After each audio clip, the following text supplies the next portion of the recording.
yang terjadi di ruang itu peradilan agama, yang dimana perkara yang kami ambil adalah perkara dengan nomor putusan 242 PDTG 2004 PAJP. Dan di sini saya tidak sendiri, saya bersama teman-teman saya yang akan membedah putusan atau pertimbangan hakim. Dan sebelum memulai pada poin pentingnya, izin kami memperkenalkan diri kami. Perkenalkan, nama saya Gloria Kinanti Matutina. Perkenalkan, saya Silvana Jaina Opal. Perkenalkan, saya Yudhani Kitingayo. Perkenalkan, saya Skolastika Kurniatari. Perkenalkan, saya Konstansia Febriani Nona. Oke, baik. Kami akan lanjut pada poin pentingnya, yaitu pertimbangan dari hakim terkait putusan perkara tersebut.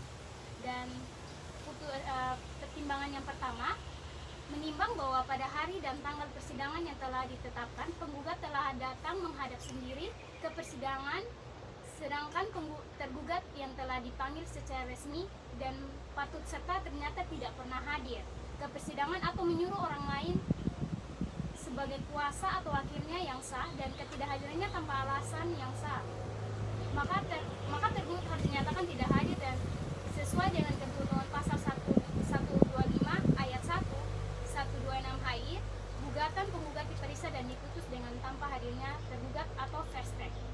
Nah, Baik, dalam pertimbangan hakim dalam perkara ini, hakim menimbang bahwa pada hari ini persidangan yang telah ditetapkan, penggugat telah datang menghadap sendiri ke persidangan.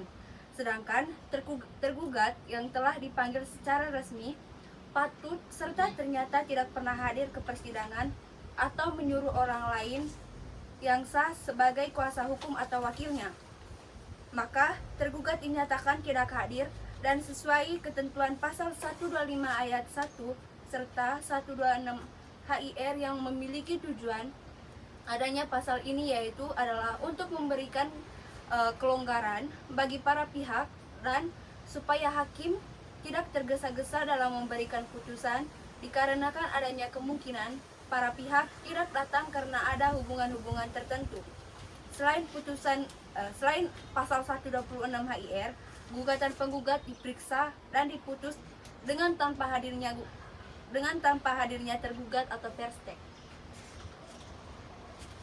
baik, pertimbangan hakim yang kedua, menimbang bahwa sesuai ketentuan pasal 65 dan pasal 82 ayat 1 Undang-Undang Nomor 7 Tahun 1989 tentang peradilan agama sebagaimana yang telah diubah dengan Undang-Undang Nomor 3 Tahun 2006, terakhir dengan perubahan kedua Undang-Undang Nomor 50 Tahun 2009 JO, pasal 31 ayat 2 PP Nomor 9 Tahun 1975, majelis hakim telah berusaha mendamaikan rumah tangga penggugat dan tergugat pada setiap persidangan dengan jalan memberikan nasihat kepada penggugat agar bersabar dan tetap mempertahankan keutuhan rumah tangganya dengan tergugat, dan akan tetapi tidak berhasil. Sedangkan usaha damai melalui proses mediasi sebagaimana yang dikehendaki dalam peraturan Mahkamah Agung RI nomor 1 tahun 2016 tentang prosedur mediasi di pengadilan tidak dapat dilaksanakan karena tergugat tidak pernah hadir ke persidangan atau menyuruh orang lain sebagai kuasa atau walinya yang sah, dan ketidakhadirannya tanpa alasan yang sah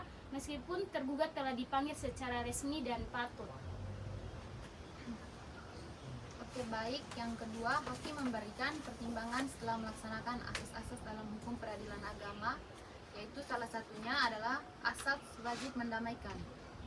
Di sini terdapat dalam pasal 31 ayat 2 PP nomor 9 tahun 1975 yang dimana majelis hakim telah berusaha mendamaikan rumah tangga penggugat dan tergugat pada setiap persidangan dengan jalan memberikan nasihat kepada penggugat agar bersabar dan tetap mempertahankan rumah tangganya.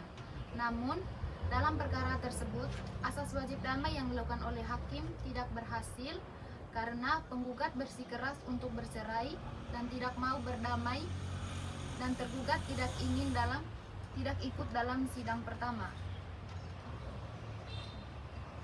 Baik, yang ketiga, menimbang bahwa yang menjadi dalil gugatan penggugat untuk melakukan perceraian adalah adanya perselisihan dan pertengkaran yang terus-menerus yang sulit untuk didamaikan sejak bulan Juni tahun 2015 yang disebabkan oleh karena tergugat sering melarang penggugat untuk pergi dengan orang tua penggugat. Tergugat malas bekerja sehingga tergugat tidak memiliki rasa tanggung jawab untuk memberikan nafkah lahir kepada penggugat, dan pada Februari 2018 tergugat pernah melakukan kekerasan dalam rumah tangga atau KDRT kepada penggugat seperti memukul penggugat, dan puncak bulan April 2018 sehingga penggugat dan tergugat pisah tempat tinggal hingga sekarang. Oke, baik, berdasarkan perkara ini, hakim memberikan pertimbangan sesuai dengan duduk perkara. Sebagai contoh yaitu dalil gugatan penggugat untuk melakukan perceraian adalah adanya perselisihan dalam pertengkaran yang terus-menerus dan sulit didamaikan. Hal ini dapat dilihat dari asas pembuktian dalam bentuk saksi. Berikut yang terakhir, menimbang bahwa atas gugatan penggugat tersebut, jawaban tergugat tidak dapat didengar di persidangan karena tergugat tidak pernah hadir dan tidak pula mengutus orang lain sebagai wakil atau kuasanya yang sah untuk menghadap ke persidangan meskipun telah dipanggil secara resmi dan patut, serta tidak ternyata bahwa ketidakhadiran tergugat disebabkan oleh suatu halangan yang sah. Maka secara yuridis formal dalil atau alasan gugatan penggugat tersebut dapat dianggap sebagai fakta yang benar atau tergugat dapat dianggap mengakui semua dalil gugatan penggugat. Namun, tidak serta-merta gugatan penggugat dikabulkan. Mengingat perkara ini merupakan perkara perceraian, dengan pertimbangan dikhawatirkan akan timbul suatu kebohongan besar. Maka perlu didukung dengan alat-alat bukti yang kemudian penggugat mengajukan alat bukti tertulis P1 dan P2 serta 2 orang saksinya yang keterangannya sebagaimana terurai dalam duduk perkara di atas.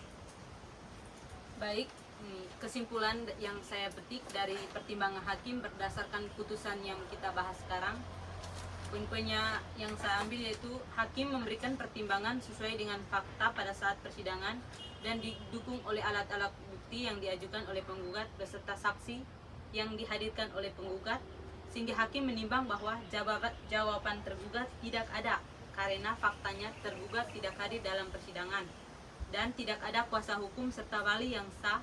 Oleh karena itu tergugat dianggap mengakui semua dalil gugatan tersebut. Namun tidak serta-merta gugatan penggugat dikabulkan karena mengingat itu perkara perceraian dan takut adanya kebohongan. Maka dalam hal ini hakim juga menimbang barang bukti yang telah diajukan oleh penggugat dan saksi yang dihadirkan. Oke, baik. Sekian dari analisis pertimbangan hakim yang telah kami analisa atau kami bedah, dan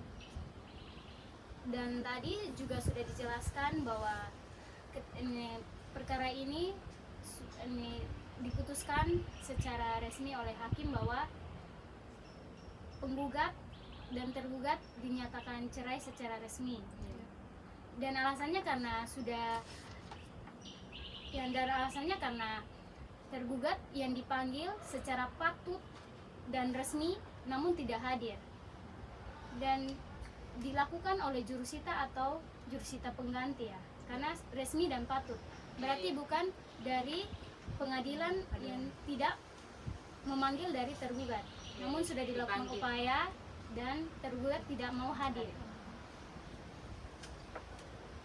Oke, baik, sekian dan terima kasih. Semoga video kali ini bermanfaat untuk teman-teman yang mungkin ingin menambah wawasan terkait putusan perkara di peradilan agama. Why you always in the mood? I'm acting brand new. I ain't tryna tell you what to do, but try to play it cool. Really, I ain't playing by your rules. Everything look better with a view. Why you always in the mood? So I'm acting brand new. I ain't tryna tell you what to do, but try to play it cool. Baby, I ain't playing by your rules. Everything look better with a view. Why you always in the mood?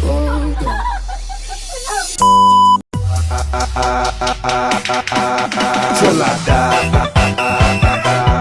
I gotta stay till I die.